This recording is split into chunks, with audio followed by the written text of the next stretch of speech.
Luke may not recognize this, Okay. but you should immediately recognize this. Okay, yeah. Oh my God, yeah. And I just remember all these little kids putting their foot in the center, and everybody put their foot in it. Akabaka soda crocker, akabaka. I forgot about that one. It seemed to me like there was way more fireflies when we were little. Right. Yeah, I've noticed that. Even when I was little, it feels like there were more. Put on your helmets and buckle your chin straps for the wildest podcast held in the Steel City. Dubs and Chickenhawk will give you a taste of the past in fried jumbo.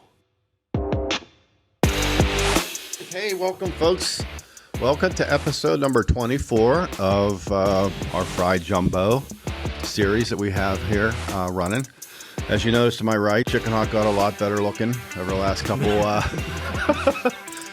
of days. A lot younger. He's like Benjamin Button. I guess. Yeah. Remember that movie? Yeah, like I'm aging in reverse. You're aging in reverse. But no, Chickenhawk had to do something out in Philadelphia today, probably checking on the voting machines to make sure that they're actually, he's auditing them to make sure the votes are going to be Okay, accurate. that's good. That's good to hear. So I'll be filling in today for Chickenhawk. I'm Luke Fleming. You may know me as the Whiz Kid, but for today, I will just be the second host. Excellent. And with us, we have a great guy that I've known for probably 25 years or so. Yeah. Yeah.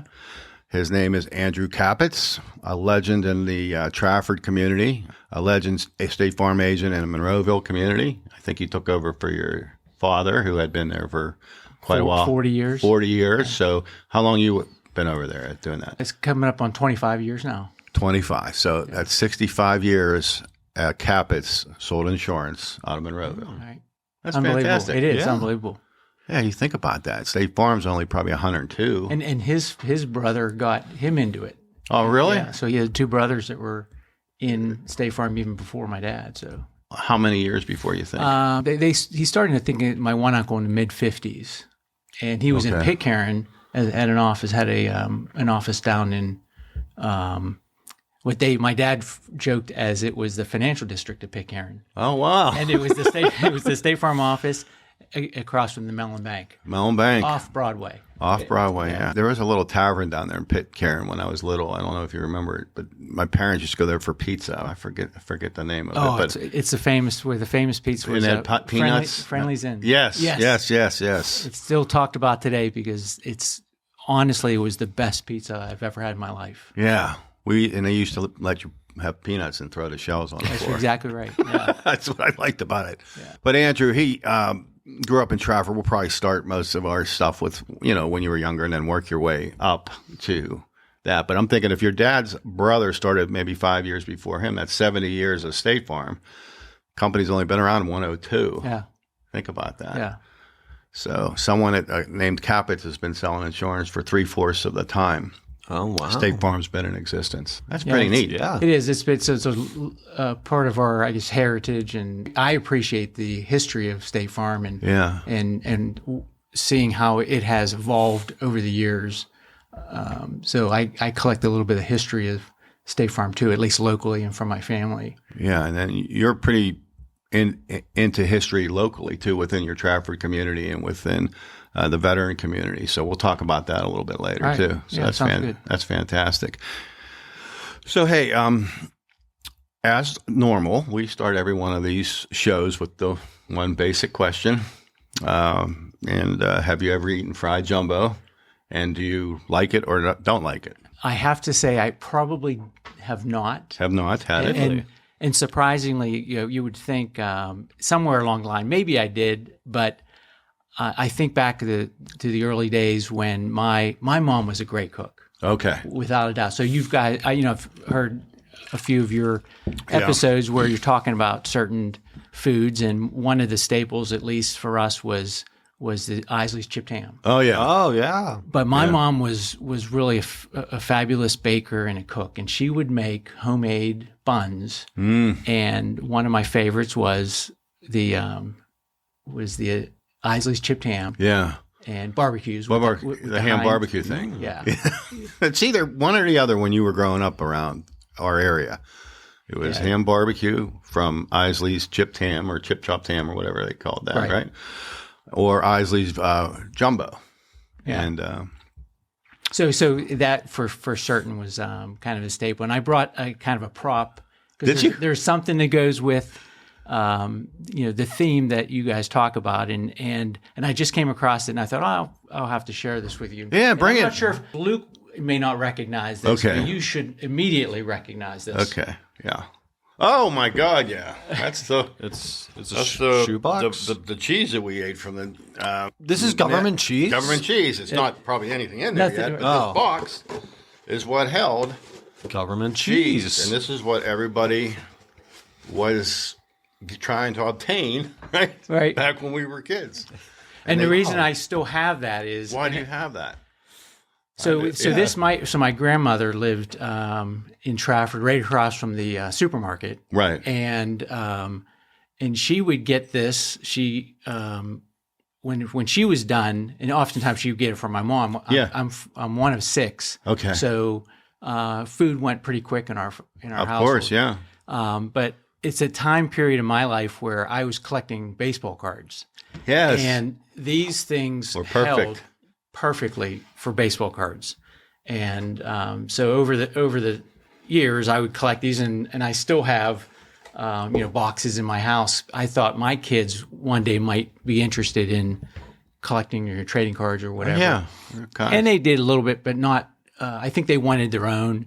So Dad had his, and they looked at them, but had no real interest in the cards themselves. So, but I still have my own cards, and that's how I would save them. Yeah, that brings back memories. That's by like 5 pounds, right, or something like that. Does it say on here? It's 5 pounds. Yep, 5 pounds. Yeah. Yeah, I remember it. Yeah, my dad worked at Westinghouse down in East Pittsburgh, and they seemed to go on strike every other year. I don't know why.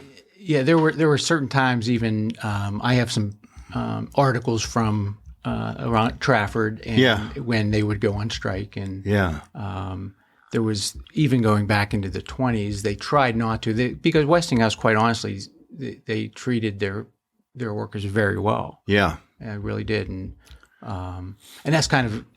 But to talk about, when you guys talk about some of your early memories of this area, it was kind of a universal for our age. Oh yeah, to collect cards, and I think more than anything, it was a communal thing in the neighborhood. Oh yeah, everyone did it. What kind was it? Like Topps baseball cards? Yeah, when we were kids, that was primarily the main one, and then a few other Fleer came out. And yeah, but I remember Topps, and it had a little piece of pink bubble gum in there. Right. Yeah. Yeah. Exactly. Yeah. What was that? Like Big League Chew or something? Or? No. It It came in the cards, like the baseball cards. They were smart, whoever was marketing this, because they put a piece of candy in there, which was bubble gum. Right. And you would start chewing on that while you were flipping through those, 10 or 15 cards that you got. Right. That was so exciting, going to the store and getting some of those cards. Yeah, and I was thinking about where I grew up, and this is sort of universal for a lot of towns in Western Pennsylvania. Every town had a little grocery store of some sort. Yeah. And for me, it was I grew up near Blackburn and the BY. Yeah. Down at the park there, at the back end of the. So Blackburn Dairy was our go-to place, and you get a couple coins and trade cards with your friends. Yeah. In Irwin, it was Corey's, or basically that became Eaton's Delicatessen, but it was right there on Main Street, right where the four-way is in Irwin. Mm-hmm. Our little store was right there. Yeah. So that's where you got everything. And they had a couple pinball machines in there, and but mostly just a sit-down, like malt shop type of counter. Right. And then stuff to buy behind it. Baseball cards, you name it, stuff like that. Yeah. And Trafford had several little stores like that from the day. And it was a time when Westinghouse was the primary employer in town. So the money that came from being able to feed all of the town, these little grocery stores were scattered throughout the town. And it's just several. It's hard to imagine. There was no Walmart or the Kmart's just started to come in later. But the large grocery stores just didn't exist.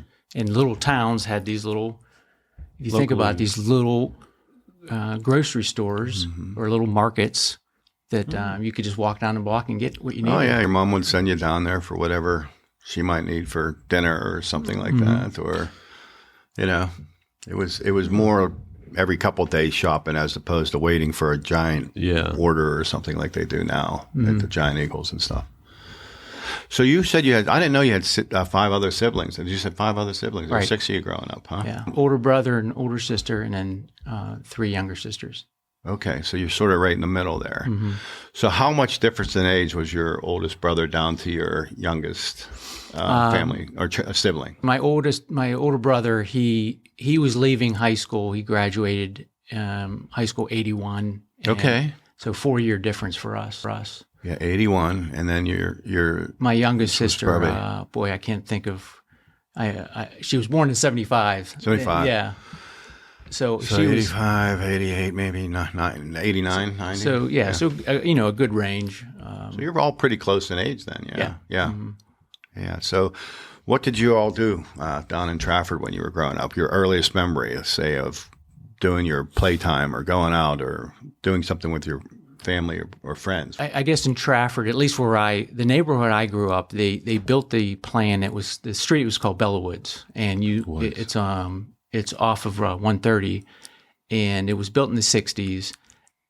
Hundreds of kids lived in this little cul-de-sac neighborhood. So we just had so many kids growing up. So you talk about kickball games, wiffle ball games. Yeah. You didn't have to go far to find something to do. And you would play that in like an empty lot, or did you have organized playground? Did you have a playground? There wasn't a playground where we lived. were, right. Down in Trafford itself there was, but for us it was a cul-de-sac where there was a middle strip of grass, and that middle strip became the field. Yeah, it was everything. It was everything, it really was. It was, we called it blacksmith, the type of some people call it release. Yeah. We call it release. We talked about release the bell drum? Was that Yeah, that's what we called it. I don't know what the hell bell drum is. But yeah, and I don't know where the term blacksmith came from. That's what we called it. You called it blacksmith. And I just remember all these little kids putting their foot in the center, and everybody put their foot in Akabaka soda crocker. Akabaka. I forgot about that one. I forgot about that one. How did that go again? It was Akabaka soda crocker, Akabaka boo. In comes Uncle Sam, out goes YOU. And then you took your foot out, and you had to do this several times. And the last person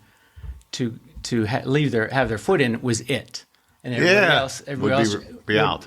You ran, and you would hide, and Did you have boundaries and everything? Yeah, we did too. Because that was the thing. The boundary would be a certain thing, and then some kids would always sort of teeter on going over the other boundary. Yeah. You could never find them. Yeah. So growing up, that was the time when it was you could be out late, and you're all in this neighborhood. My God, that brought back memories, that Akabaka soda crocker. I haven't heard it forever. And there were a couple other ones. There's other ones. My mother and your mother were hanging up clothes. My mother punched your mother right in the nose. What color was the blood? R-E-D. Or red. R-E-D spells red, and you are the one to be it. Yeah.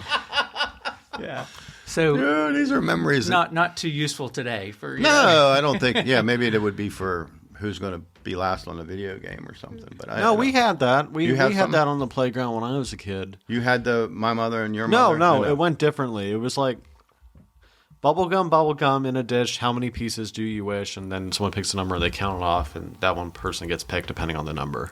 Oh. And you would do that kind of stuff? Yeah, we had that. I vaguely remember that. It's a little foggy. Where we're at, down at like the Manor playground or something? No, down at the school playground at Sunrise. Oh, okay. I see. Up at the school there. Back in elementary school. But it's funny how yours, obviously changed. And so somebody else in your neighborhood or class came up with that. And all those little rituals passed down. There's always like a different one for the generations. But as I've noticed, there's one that in my research seems to have been immortal since like the Depression or something. What is it? Jingle bells, Batman smells, Robin laid an egg. Oh, yeah. Everyone knows that one. I remember that one. That one stuck around forever. That one was there when I was a kid. It was? Yeah. I thought it was when we were kids. Yeah, no, it was there when I was a kid. Yeah, because we had the Batman show on TV after school. Mm-hmm. Do you remember that? That cheesy one where Burgess Meredith was the penguin. He was the penguin. And, I forget who, the West guy. Was it West? Adam West was Batman. Was the Batman. I guess for us it was Christian Bale and like Heath Ledger's the Joker, but somehow we still had the same little things. Yeah, same sayings. You know, when you started telling me about that center grass thing where you all played and things like that, this I had a flashback actually yesterday when I was cleaning up the yard. Because we have 3 dogs, so I have to go out there with the shovel to clean up after their mess. And I had forgotten about this, like how many times you fell in dog crap when you were playing that shit, right? Like you would be playing football or something because it wasn't an organized place or whatever. Half the times you get tackled or something. That's funny. You'd come up with that on your body, and everyone would be like, you got to go home. You got to go home. We don't want to tackle you. But I mean, yeah, it was. But even nowadays, like we had a dog growing up, and our neighbors had dogs, but they just roamed the neighborhood. Yeah, they weren't tied. They were not tied. And honestly, we would talk. My brothers and sister and I would talk about how these dogs would literally get together and go on a hike together. Yeah, I mean, they would just wander off and they'd be in the woods. Yeah, and then they'd come back. Yeah, it's so different than how yeah. organized dog care is now. Like everyone takes their little pooper scooper with them or their little plastic bag. They walk around the neighborhoods, politely pick it up, which I guess they should. But in our day, that dog was going wherever it felt like it. Right. It didn't matter if you were playing there. Yeah, but I forgot about doing that, like falling in that stuff. Yeah, that's funny. Until I was cleaning it up. You know, you it's weird as you age, you flash back to different moments and things like that. And you go, wow, that was really kind of odd. Yeah. So back when you were growing up, did you spend a lot of time with your brothers and sisters playing, or do you have a neighborhood best friend type of thing? I was fortunate to grow up a couple houses down. My mom and dad built a house, and his brother, my Uncle John and Aunt Betty, they built 2 houses down. Oh, nice. So I had, even if I wasn't playing with my brother, and he tended to be older, so he would hang out with my older cousin, right? And I would hang out with my younger cousin. Sundays after church, we would go up to my grandparents in Trafford, and it was a kind of a ritual where we would go and maybe have some breakfast, and even if it was just peanut butter toast, but hanging out with my cousins, lifting rocks, trying to find snakes, going through my grandfather's garden, all the things that just as a young kid you just appreciated. Well, I appreciate now, but just being able to grow up around a lot of cousins. Yeah. And so, there would be neighborhood kids what we would always be able to find folks. Yeah, hang out with. And one of the big things being young, it was easy for us to go in a creek behind our house. Yeah. And it was just lifting rocks, catching crayfish. Yeah. Salamanders. Oh, yeah. Yeah, I remember doing that too. That's pretty much our day consisted of those types of things. Right. Picking up rocks, looking for bugs, remember how many more, it seemed to me like there was way more fireflies when we were little. Right. Yeah, mm-hmm. I've noticed that. Even when I was little, it feels like there were more. But we would wait till nighttime and we would catch them and put them in little jars and stuff and then let them go and stuff. Yeah. I had a memory you talk about. My wife and I were just walking the other night and we saw a flock of birds flying over that were migrating. Yeah. And I said to her, man, I remember when we were playing as kids, we would all be playing kickball or something.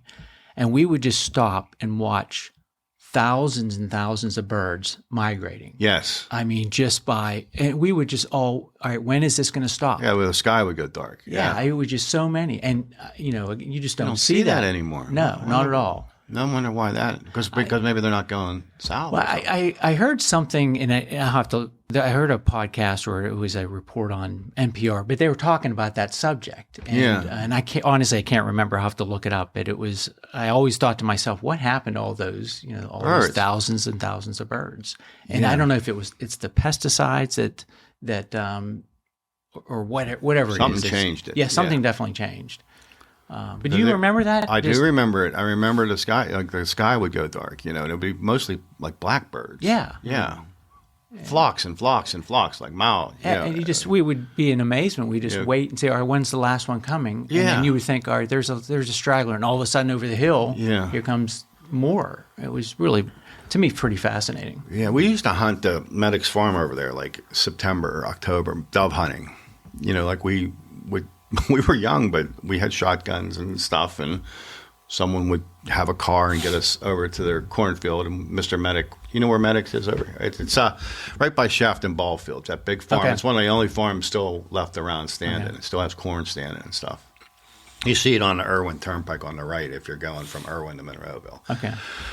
But yeah, you would be hunting there, doves and stuff, and you would see that cloud coming of birds. Like, should we shoot those things? And everyone would be like, no, we're not going to, let them go. They would but they were way higher, way up in the air. Probably harder to hit. You could never hit them. No. But it was just, you'd see one dove every half hour. But when you see those millions of birds, you're like, couldn't there be more doves that we could hunt? Yeah. Because you didn't get to shoot your gun too much. But yeah, memories come back. I forgot all about that too. So it's nice having these little chats because you think about things like, I don't remember. I didn't remember that, but it was a huge part of fall. Those birds coming across. Yeah. And I think it's one of the things that, and I had mentioned to you earlier is that when Luke, you did an interview with, you start to gravitate towards certain things, and the one when you were talking about your grandparents. Yes. And just that's kind of a passion. It's always been an interest of mine is family history, right? And the stories that come out of family history, and that sort of led me into Trafford's history, and somehow I ended up becoming the unofficial historian just by accident of my hometown.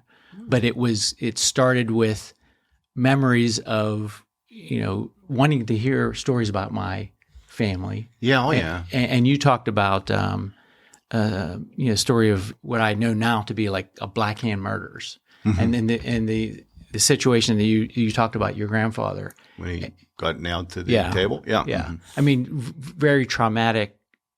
Story. So even today, I try to do research on Trafford and the Turtle Creek Valley because Westinghouse really controlled the valley, and a lot of the early history of that valley or the people who lived there were immigrants. And I'll come across stories, even in Trafford, they'll talk about these Black Hand murders, and they'll make I don't want to say an accusation, but they would talk about in the newspapers these type of episodes. And so I'm interested in that history. Yeah. So when you talked about that, I thought, wow, this was very similar to a lot of what I've read in the Turtle Creek Valley. Oh, wow. Yeah, I just think think about it. It was a bunch of different groups coming here to make a living. And most of it was, a lot of Italian folks lived in certain areas and a lot of German folks lived in certain areas. And there was a lot of different rubs along the way there. Right. And there was far more it was more like crime was built out of survival mode as opposed to now it seems like crime is more of a mental illness. It seems related to a mental illness or something where someone's very sick and harms large groups of people. We never saw that in our day, but there was sort of a behind the scenes of you always heard that there was organized folks behind the scenes running towns and things like that. Right. And it was always interesting, but you never knew it much about it. Right. Never got to the bottom of it because we were on the probably wrong side of it. I didn't know anybody that other experienced it other than my grandpap on the wrong side, I guess. And that's where I have an interest in the local history is you start to learn of the stories and it's an odd obsession, but I like to read old newspapers. Yeah. And I'll go and just look at, and I think it stemmed from first looking at my family's history. And then I started to think about, I thought maybe other people would be interested in this as well, as I uncovered stories about Trafford. So back, I don't even know what year I started it. It was real inexpensive to just have a website. Sometimes they were free. Yeah. So I just started putting stuff out there. And sure enough, I got contacted by other people who maybe were doing family research themselves or from Trafford. So I started putting that stuff out online saying, here's what I found, because Trafford didn't have an official historical society like Norwin does. Yeah. And so I was approached one day by a young gentleman who was going to Penn State, and he said, "Are you familiar with these books that are published by Arcadia Publishing?" And I brought a couple for you guys. Yeah. But it was specifically, I said, I am familiar. And long story short, his name's Don Cole. And Don says, why don't we put one of these books together? You have a lot of information on Trafford that's out there. And I hesitated to do it. And I said, well, I'll do it. But a lot of these photos I didn't feel were mine. And I didn't want to profit from them. Right. So I said to Dawn, let's do it, but let's publish this and but let's give the money back to the community. Very nice. Yeah. And so I said the only way we can do is create a Trafford Historical Society, and that's what we did. So is that like a nonprofit organization? Yeah, it's a nonprofit Yeah. right now. We have a small group of people that we meet once a month. Oh, nice. And it's honestly, it's very similar to what you guys talk about here. Yeah. It's memories, and we have a nice group of people that show up once a month. And what has happened over time is people learn about us, and they say, hey, we have something you might want. Like, this is amazing. I mean, but this is not related to Trafford. Yeah, but this brings back, memories for me. Like, yeah. But that's what people makes me do. tear up and a bit, I just had literally, I think it was last week or the week before, I had a real estate agent. She was showing a house in Trafford, and a woman had passed away. Some family members not from this area inherited the house, is what I suspect.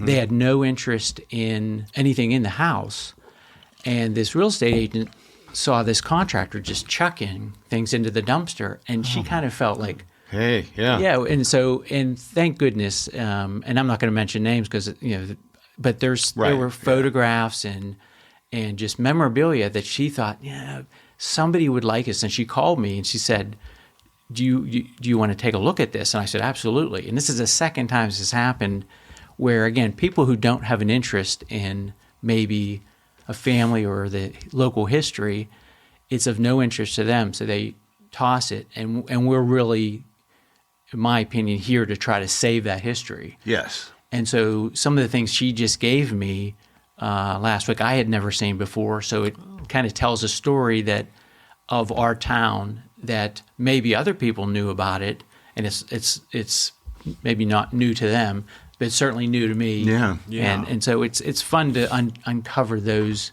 stories and photographs of our town.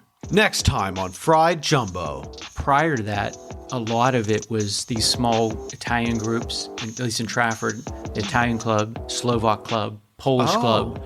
Yeah. You would join that as a member, and part of your membership was you would get life insurance. And so there was some form of assistance that was there if, heaven forbid, a family member passed, who especially the breadwinner would pass.